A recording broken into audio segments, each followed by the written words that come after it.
Well, the Dallas Cowboys found their man in Brian Schottenheimer. You know it's a good hire when it's part of a Friday news dump. You know, right? Oh, yeah, no. Dropping it it was like 7 on the West Coast. Not just a Friday news dump, but a conference championship weekend news dump. It's like, they're never going to know. They're never going to know this.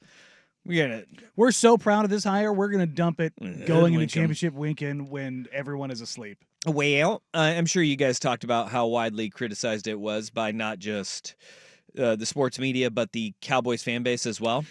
We did not. Oh, you didn't? No, we didn't have time to get to it yesterday. You got to none of it. No, you got. We did not get to the shoddy of it all. I like this. Brian Schottenheimer.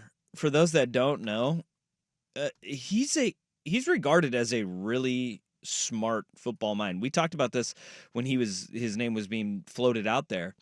He was always just the guy who never kind of the head coach, never really brought up for head coaching opportunities. Now's the time. Even though when you think about it, he was the Jets offensive coordinator when they went to back-to-back AFC championship games, right? And at that time, like when he was hired, he's only 51 years old now, but when you think about when he was hired 18 years ago to be that offensive coordinator. He was the young wonderkind back then. He was, and he was super. He's son of Marty Schottenheimer. Really good football family. His dad was a hell of a head coach. Got Couldn't get over the hump. Got railroaded by the Spanos family. Well, I mean that's a pretty long list. Yeah.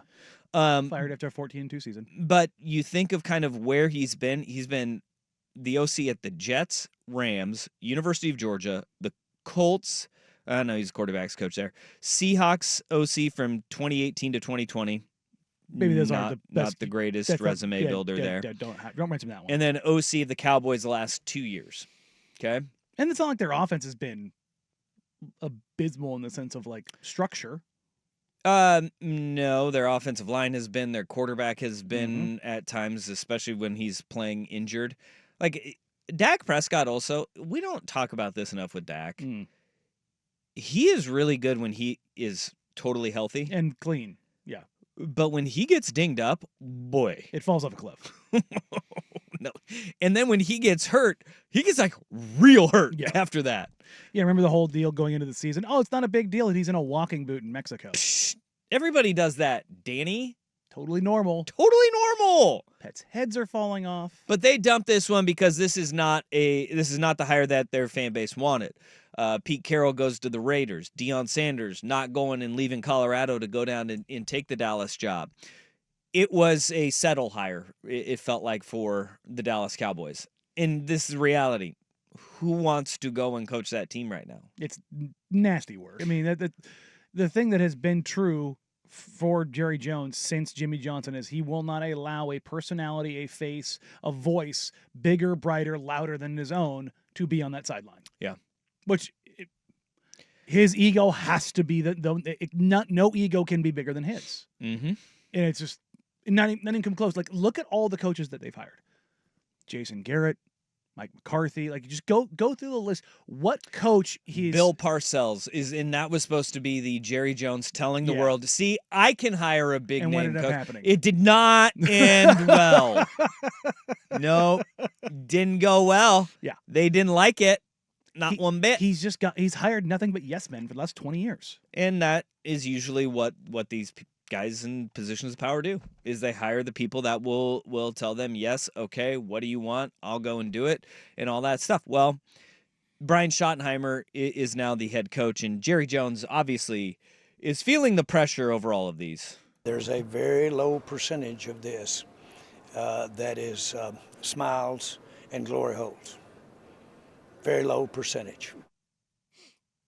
Say what? Smiles and glory holes. Now, this isn't the first time that Jerry Jones has used glory holes as it's an oil non-sexual term. term. Yeah, it's a spot where that shoots out lots of oil. And he's an oilman. Yeah, he's make sure you drive that oil home.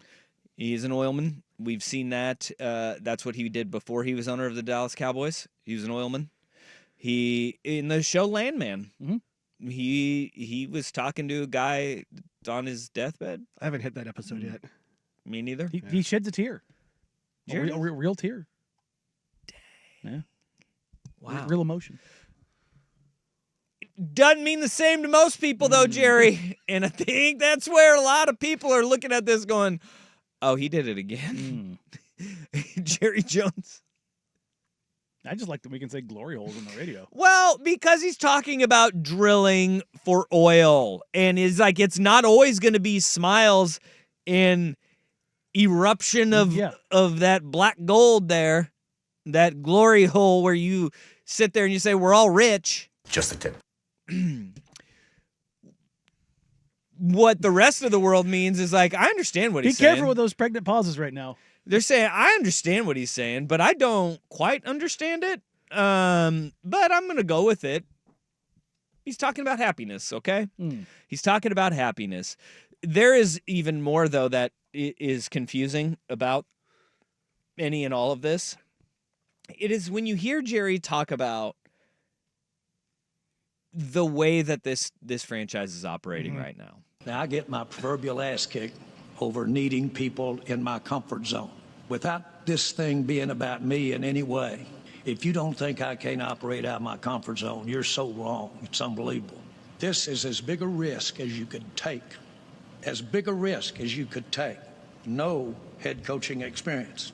Yeah. See? Like, hey, I'm operating out. Hey, I am knowing what is happening here. This is outside my comfort zone because it's so uncomfortable. He's never been a head coach before. You guys could all call me an idiot if this doesn't work. Jerry, that's the thing, is that the one thing that you'll know, though, is if he is successful with no coaching experience, guess who's going to get all the credit for finally giving Brian Schottenheimer his chance? It's Jerry Jones, and that's what he's looking for. Yeah. That's what he's looking for. No, there's no risk in this. Yeah.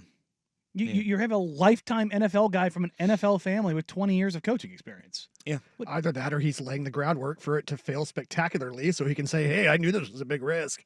Yeah, I told you guys it was a big risk. Why didn't you hire somebody better then?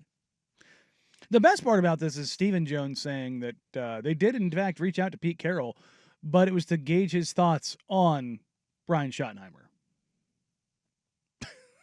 Well, I mean, they were because he worked for Pete in Seattle. Uh-huh. Yeah. All right. Yeah. Yeah. Yeah. Well, I thought it would have been a great culture reset there, but again, I don't think Jerry wants his culture reset. No, he wants his culture the way he likes it. Which is, don't change anything that I've ever done here. It's unseasoned turkey. Though I feel like Pete could work really well with Jerry. I do too. I mean, I think Pete can work well with anyone. Yeah. I mean, he managed to wrangle all of those egos in Seattle. Yeah. For a long time. Yeah. And knowing what we know now about Earl Thomas, that's pretty damn impressive. Yeah. Well, and Russ, Richard Sherman. And so to me, yeah. And Russell Wilson. And Cam Chancellor. And Marshawn. And Golden Tate. Yeah. There's a lot of guys that we now know a lot about. It wasn't easy. No. Wasn't easy. Very, very rarely do you have that many, like... Brandon Browner. Oh, God. I forgot about that. Mm-hmm. Oops. Yeah. There's a lot. That team had a lot. He was able to corral the tomfoolery, knuckleheadedness, idiocy at times. Mm-hmm. And was there a lot of it. I mean, you start going down. Good God, Percy Harvin? Yeah. Perfect coach for the Raiders. Yes. Perfect coach. Yes. He's going to be the guy that can do it. Yes. He's going to do it. It's difficult. We talked ourselves into it. Brian Schottenheimer, though, don't know if he's going to be the guy. Another Stephen Jones thing that he did, do you see his air quotes? Oh, yeah, no. We have the little 10-second audio. Oh, we do? It should be on there. Of his... I think so. I don't have it. Off here. He did air quotes of the conference championship drought. He literally... Yeah. I don't think the audio is really as good because he's like, the drought that people are talking about. When you see him lift his hands up and do air quotes around drought, it's like, no, you guys literally are the only team to not go to a conference championship game in the last 20 years. What are you talking about? Obviously, we're also evaluating where it didn't go right, in terms of, this drought that people say we're in terms of a championship game or a Super Bowl. And that people say we're in. No. that the records show that you're in. Brother, as much as people here want to be like, the Blazers have not been relevant for any period of time, they have been to a Western Conference championship game in the past 30 years. Yeah. You have not. And look, just as the Portland Trail Blazers did, a lot of teams in the NFL have stumbled their way into a conference championship. That's exactly my point. Like, it's like, it can happen, guys. Look, the Commanders just did it. Yeah, with a rookie quarterback. Yeah, well, here we go.